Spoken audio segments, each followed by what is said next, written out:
Hard working विधवा selling अंडा rice.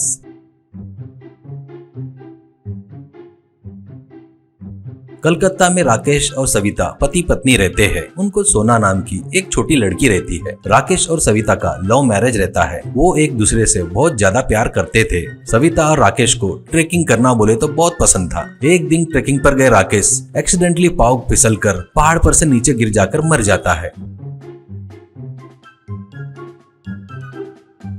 उससे बेचारी अकेली रह गई। बच्ची को देखने के लिए उसको क्या करना समझ में नहीं आता।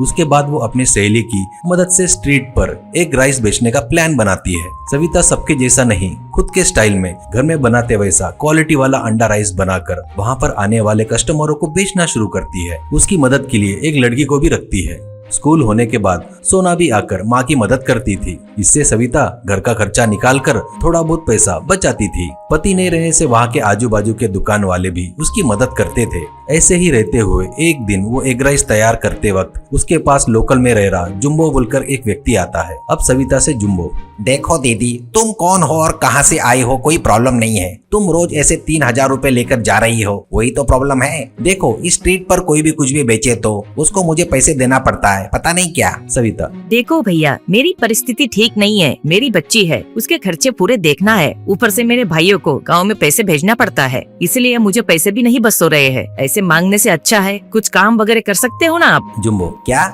अपने भाई को भेज रही हो क्या? वो कितने बेवकूफ है क्या। देख अब किसी को पैसे भेजने की जरूरत नहीं, रोज के 1000 रुपए मुझे देते जा, सब मैं देख लूंगा। तुम्हारे बीच में कोई आएगा तो उसे खत्म भी कर दूंगा।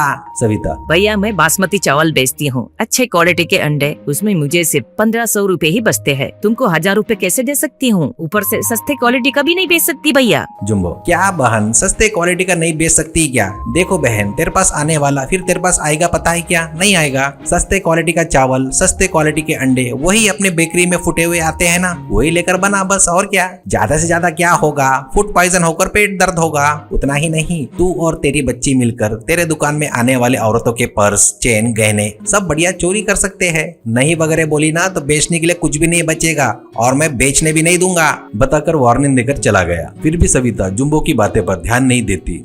वो हमेशा बेचती थी, वैसे ही अंडा राइस बनाकर बेचना शुरू करती है। वैसे ही वो जुम्बो को पैसे भी नहीं दे रही थी। 2 दिन बीत जाने के बाद एक दिन सविता एग राइस बेचकर सोनी के साथ मिलकर घर वापस जा रही थी। तब उसके जुम्बो और उसके चेले घेर लेते हैं। अब उसके पास के पूरे पैसे छीन लेते हैं। उसके बाद उससे जुम्बो, जाने दे, पति मर गया करके दया करके स्ट्रीट पर बेचने दे रहा है तो वो तेरी खुद की प्रॉपर्टी जैसे हमको कचरा समझती है क्या? देख रोज ऐसे तेरे पास से पैसे छीनूंगा, क्या करना है कर ले, कह के चले गया। अगले दिन सुबह में जुम्बो अपने घर में नींद से जागकर बाहर आता है तो बाहर आकर बैच पूरा हाथ पर पट्टियां बांधकर दिखते हैं। उसके बाजू में सविता और 2 पहलवान दिखते हैं। अब जुम्बो से सविता, देख भाई, ये मेरे भाई है, मैंने उनको पैसे नहीं भेजे तो वही आ जाएंगे करके मैंने बताई थी। ये देख वो आ गए। मैंने इनको पूरी बात बताई। तुम्हारे चेलों को रात भर हमारे घर में डालकर जमकर छिल डाले। अब तुम ही बचे हो भाई। इस एरिया का सीआई भी मेरे भाई का बचपन का दोस्त है, उसने तो मार डालो करके बोला है। तो इनसे डरकर जुम्बो, अरे देखो दीदी, तुम्हारे इतने बलवान भाई है करके सोचा नहीं था, मुझे छोड़ दो, अब मैं तुम्हारे बीच में कभी नहीं आऊंगा, ये एकदम फिक्स है। सविता, तुझे बगैर मारे जाएंगे तो तेरे चेले नाराज नहीं होंगे क्या? ज्यादा नहीं भाई, 2-4 लगा कर जाएंगे, बुरा मत मानो, बढ़िया आराम से पजाएंगे तेरे को, ठीक है?